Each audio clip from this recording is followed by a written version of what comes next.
আজকে চিচিঙ্গা দিয়ে দারুণ একটা রেসিপি শেয়ার করব, যেটা গরম ভাতের সাথে মেখে খেতে দারুণ লাগবে। এই রেসিপি থাকলে এক থালা ভাত শুধু এই দিয়েই খাওয়া হয়ে যাবে, আর কিছুই লাগবে না। চিচিঙ্গার গায়ের খোসা ছুরি দিয়ে চেঁচে খুব ভালো করে পরিষ্কার করে নিচ্ছি, তারপর ধুয়ে নিয়েছি। এইবার চিচিঙ্গা কেটে নিচ্ছি। দুদিকের মুখ দুটো একটু কেটে বাদ দিয়ে দিলাম, তারপরে মাঝখানটা এইভাবে অর্ধেক করে কেটে নিয়ে একটা ফালি দিয়ে নিলাম, মানে এক একটা অর্ধেক ভাগকে এক একটা ফালি দিয়ে নিলাম। তারপরে এইভাবে সরু সরু করে কেটে নিতে হবে। যতটা সম্ভব সরু করে কেটে নিলেই রান্নাটা তাড়াতাড়ি হবে। আর আমি এখানে এরকম সাইজের দুটো চিচিঙ্গা কিন্তু কেটে নিয়েছিলাম এই রেসিপির জন্য, আর ঠিক এরকমভাবেই কেটে নিয়েছি। আর কাটার পর একটুও ধোবো না, আগেই আমি খোসাটা চেঁচে নেওয়ার পরই কিন্তু চিচিঙ্গাগুলো ধুয়ে নিয়েছিলাম। আর এইভাবে সরু সরু ফালিতে কাটার পর আর একবারও ধোয়া যাবে না। তো দুটো চিচিঙ্গাকেই ঠিক এরকমভাবে কেটে নিয়েছি। এইবারে রেসিপিটা শুরু করব, তার জন্য চিচিঙ্গা প্রথমে সিদ্ধ করে নেব। কড়াইয়ে দিয়ে দিলাম চিচিঙ্গাগুলো, আর তারপর ওর মধ্যে দিয়ে দেবো অল্প পরিমাণে একটু লবণ, আর দিয়ে দেবো সামান্য জল। জল কিন্তু বেশি একদমই দেওয়ার দরকার নেই, সামান্য জল দিয়ে ভালোভাবে নাড়াচাড়া করে লবণটাকেও মিশিয়ে নিয়ে ঢাকনা চাপা দিয়ে 5-7 মিনিট ফুটিয়ে নেব, তাহলেই কিন্তু চিচিঙ্গা সিদ্ধ হয়ে যাবে। 5 মিনিট মতন ফুটিয়ে নিয়েছিলাম, ঢাকনাটা তুলে নিলাম। চিচিঙ্গা কিন্তু সিদ্ধ হয়ে গেছে। এখন যা অল্প জল রয়েছে সেই জলের থেকেই চিচিঙ্গাগুলো তুলে নিচ্ছি। জল কিন্তু বেশি নেই, সামান্য একটু জলই লেগেছিল। এইবার আরেকটি কড়াইতে দুটো শুকনো লঙ্কা আর 4-5 কোয়া রসুন শুকনো কড়াইতেই, মানে তেল ছাড়াই ভেজে নিচ্ছি। ভাজতে ভাজতে লঙ্কাগুলো একটু কালো হয়ে যাবে আর রসুনের গায়েও একটু লালচে কালার চলে আসবে, তখনই কিন্তু লঙ্কা আর রসুন নামিয়ে নিতে হবে। তারপর ওই রসুনগুলোকে গ্রেটারে গ্রেট করে নিচ্ছি।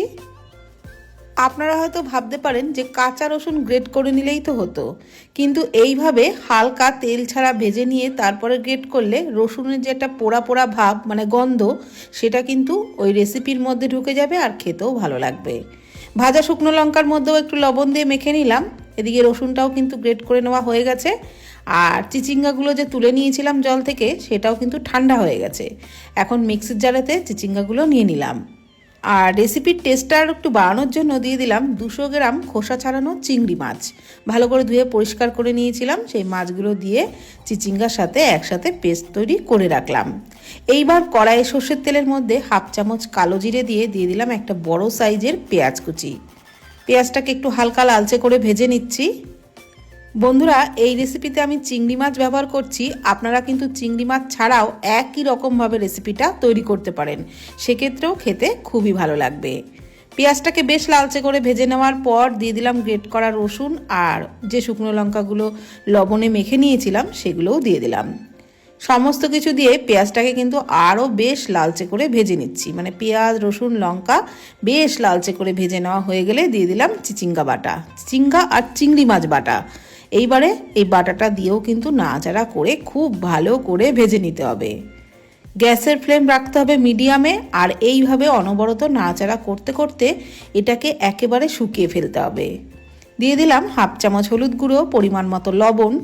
এইবারে হলুদ আর লবণ দিয়ে খুব ভালো করে নাড়াচাড়া করে একদম শুকনো শুকনো তৈরি করে নিতে হবে। এটা যত শুকনো হবে ততই কিন্তু খেতে ভালো লাগবে। তো দেখুন, এখন কিন্তু অনেকটাই শুকিয়ে গেছে আর কালারটাও অনেকটাই চেঞ্জ হয়ে গেছে। তো আমি নাড়াচাড়া করে আরও একটু শুকনো শুকনো করে নেব। আর নাড়াচাড়া বন্ধ করলে কিন্তু কড়াইতে লেগে যাওয়ার সম্ভাবনা থাকবে, সেই কারণেই একভাবে নাড়াচাড়া করেই চিচিঙ্গা বাটাটাকে একদম শুকনো শুকনো করে নিতে হবে। তো এরকম শুকনো শুকনো হয়ে গেলেই নামিয়ে নিলাম, আর তারপর একটা প্লেটের মধ্যে সার্ভ করে নিচ্ছি। ওপর থেকে একটু ভাজা শুকনো লঙ্কা গুঁড়ো আর কাঁচা সর্ষের তেল ছড়িয়ে গরম ভাতের সাথে খাবেন, খেতে অপূর্ব লাগবে। যে চিচিঙ্গা একদম পছন্দই করে না সেও কিন্তু চেয়ে চেয়ে খাবে, এতটাই টেস্টি হয়। তো ভিডিওটি কেমন লাগলো প্লিজ কমেন্ট করে জানাবেন। ধন্যবাদ।